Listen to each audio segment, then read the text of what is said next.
I'd say you got to spark conversation, keep the brand visible while also building trust.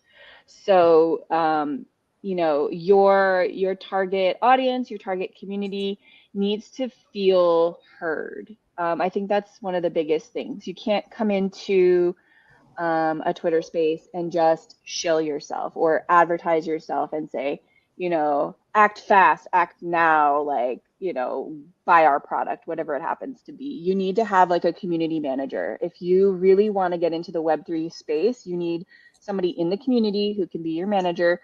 And then you can start building trust and deepen conversations and provide value. And that happens in Twitter.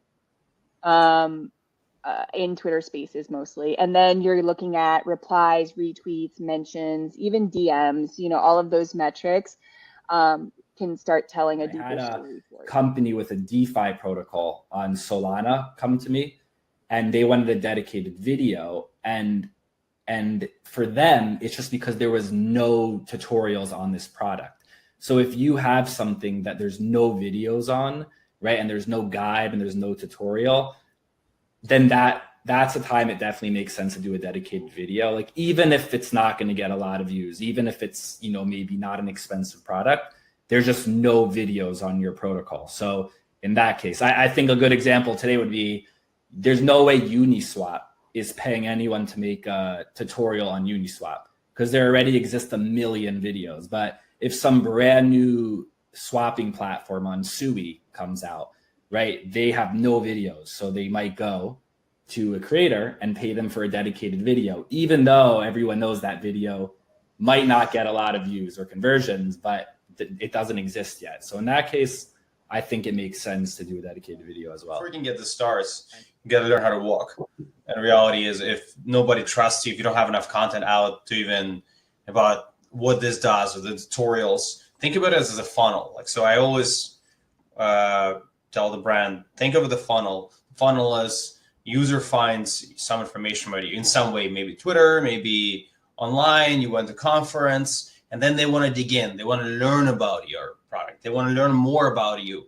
And if there is not enough information that's easy to find, and that's very important, easy to find, that easy, you know, one search away, what will happen? They're probably not going to do anything with your product. So I would say foundation is very important for you, for any company. Therefore, my takeaway would be for what basically building on what Chase said is, know when you, like, if you're young and new, probably a couple of dedicated videos are really important for you. And then doing ad rolls for exposure and engagement, combining those. So it's really balanced.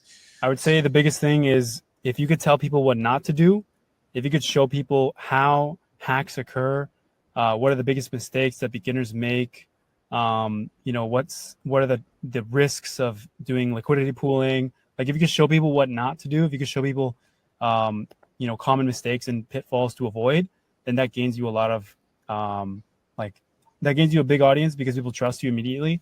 You're not just some guy who's yelling like, oh, Bitcoin's going to $1 million next week. Right? There's like a gazillion people doing that.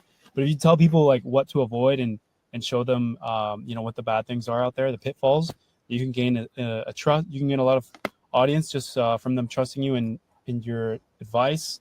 And it's also an easy way to stick out from your competitors, because you kind of position yourself as an authority about that topic.